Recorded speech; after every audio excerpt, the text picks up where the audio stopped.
గృహం ఎలా ఉండాలి? ఒక క్రైస్తవ గృహముగా మన గృహములు ఎలా ఉన్నాయి, ఎలా ఉండాలని బైబిల్ చెప్తుంది. బైబిల్లో ఉన్న కొన్ని గృహముల గురించి క్లుప్తంగా తెలుసుకుందాం. ఆతిథ్యం ఇచ్చిన గృహముగా ఉండాలి. అపోస్తల కార్యములు 28వ అధ్యాయం 7వ వచనం. పౌలుకు 3 దినములు స్నేహభావంతో ఆతిథ్యం ఇచ్చిన పాపి. ఆదికాండం 18వ అధ్యాయం 4వ వచనం 7వ వచనం.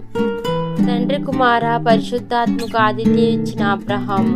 కొంచెం నీళ్లు కొంచెం ఆహారం అంటూనే సమృద్ధిగా ఆహారం పెట్టారు. ఆదికాండం 18వ అధ్యాయం 2వ వచనం 6వ వచనం మరియు 7వ వచనం 8వ వచనం. పరిగెత్తి వంగి నిలుచుండెను వృద్ధులు అయినప్పటికీ.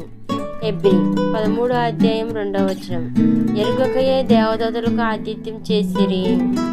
1 పేతురు 4వ అధ్యాయం 9వ వచనం. సనుకొనకుండా ఒకరికొకడు ఆతిథ్యం చేయుడు. మీ బంధువులకు స్నేహితులకు మీ సంఘ సేవకునికి ఆతిథ్యం ఎలా ఇస్తున్నారు?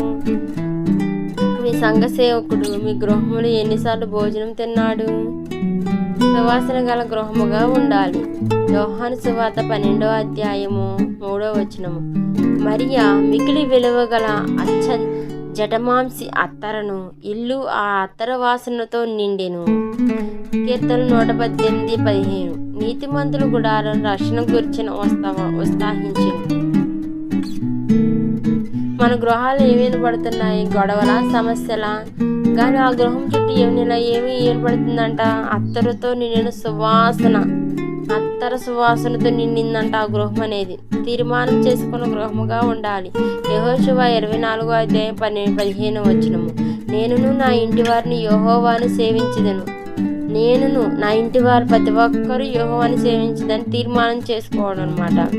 మీరు తీర్మానం ఏ విధంగా చేసుకుంటున్నారు? నీ కుటుంబంలో అందరూ దేవాలయానికి వస్తున్నారా? ఒకసారి చూసుకోండి. రక్షణ పొందిన గృహముగా ఉండాలి. అపోస్తల కార్యములు 16వ అధ్యాయం 31వ వచనము. పౌలు శీల శాసనాలు దేవుని స్తుతించారు. అదే 16వ అధ్యాయము 31వ వచనం 34వ. చెరసాల నాయకుని కుటుంబము బాప్తీసం పొందిరి. చెరసాల నాయకులు ఉన్నారు కదా, నాయకుని కుటుంబమును బాప్తీసం పొందిరి. మన జీవితాలు ఏ విధంగా ఉన్నాయి? దేవుడికి ఇష్టమైన గృహంగా మన గృహం ఉంటుందా? ఏ విధమైన కల్ముషం లేకుండా మనం దేవుడిని ఆరాధిస్తున్నామా? దేవుడికి మనం మొక్కుబడులు చెల్లిస్తున్నాం. ఒకసారి మనం తవ్వి చూసుకోవాలి.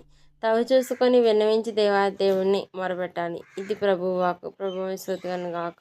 ఆమేన్.